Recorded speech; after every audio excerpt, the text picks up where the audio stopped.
Hello everybody and welcome to section 7. After we know how to create 3D models and how to create assemblies, it's the time to talk about how to create detailed drawing. Usually, these drawings are used when you want to send a model or an assembly you created to your manager or to the manufacturer or to a supplier. You cannot share your native files all the time, so in some cases you will need to create detailed drawing and you can send them to anyone in PDF format or any other format that they prefer. Usually, these drawings are used in manufacturing and fabrication.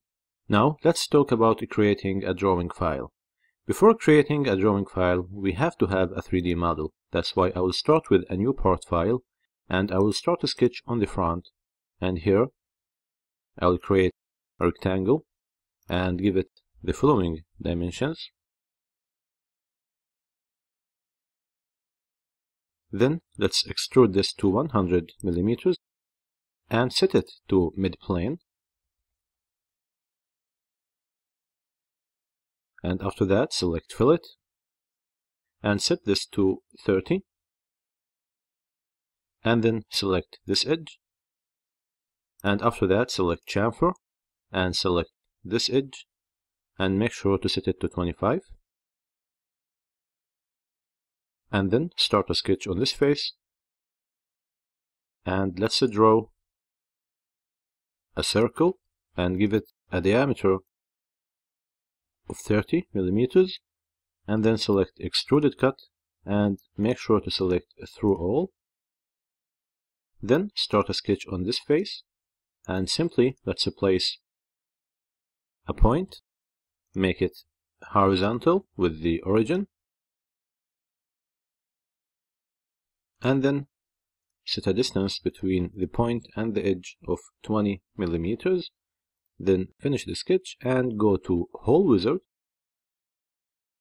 And here I will create a countersink. I will select the DIN standard and I will go with hex socket, this type. And I need it to be M16 and the fit to be normal. And for the end condition, I want it to be blind 75. Now select positions, 3D sketch, and simply snap to the point you just created. Then hit OK. And here we have the hole. If we have a section view, you can see it here. Let's go back to this sketch, and instead of 20, let's set this to 25. So the hole will make more sense and it won't be that close to the edge. Now, you need to save this file before creating a detailed drawing file. That's why select Save. And here I will call it a drawing 3.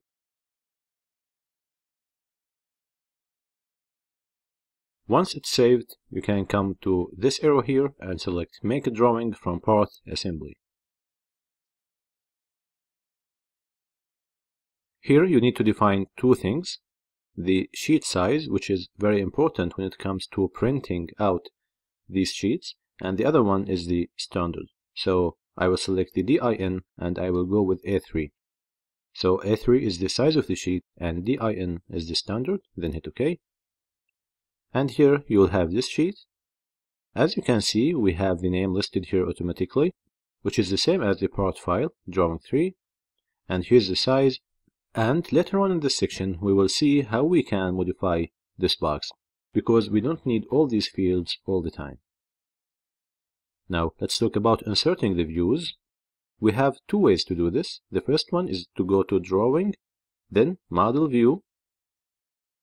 And here you can browse to the file you want, but I prefer the other way, which is here. Select this icon, and here make sure to browse to the file. Then you will have automatically all these views listed. I will go with the front.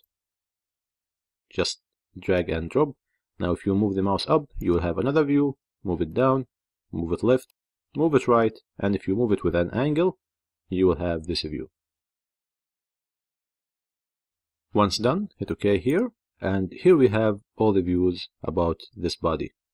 Now, if you select this one, you can change the display. and since it's the master one, everything was changed with it.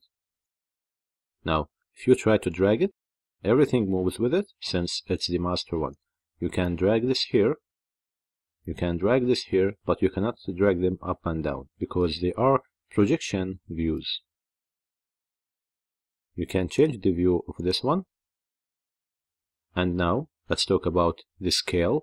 For example, if you're not happy with the size of this shape, you can simply click here on it, and then go to Scale, use Custom Scale, and let's say I want this to be 1:1 scale, and it will get bigger. If you try to scale the master view,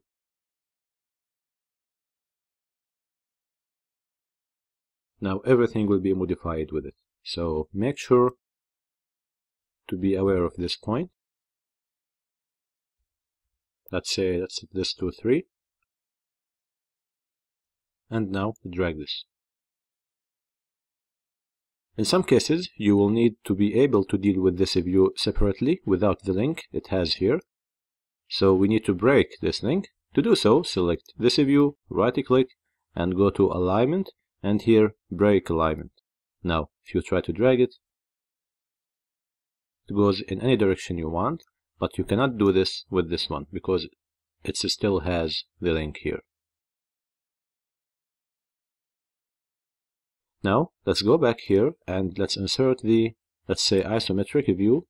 And here, as you can see, it has a connection or an alignment. So drag it anywhere else in the beginning, and then now drag it here. Now select it and set it to shaded with edges.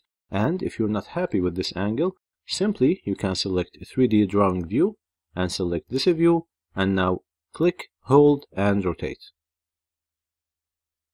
Like if this is okay with you now, simply release, then click OK, and here you have this view. So now we know how to insert the views and how to control them and how to break the alignment between them and how to scale them.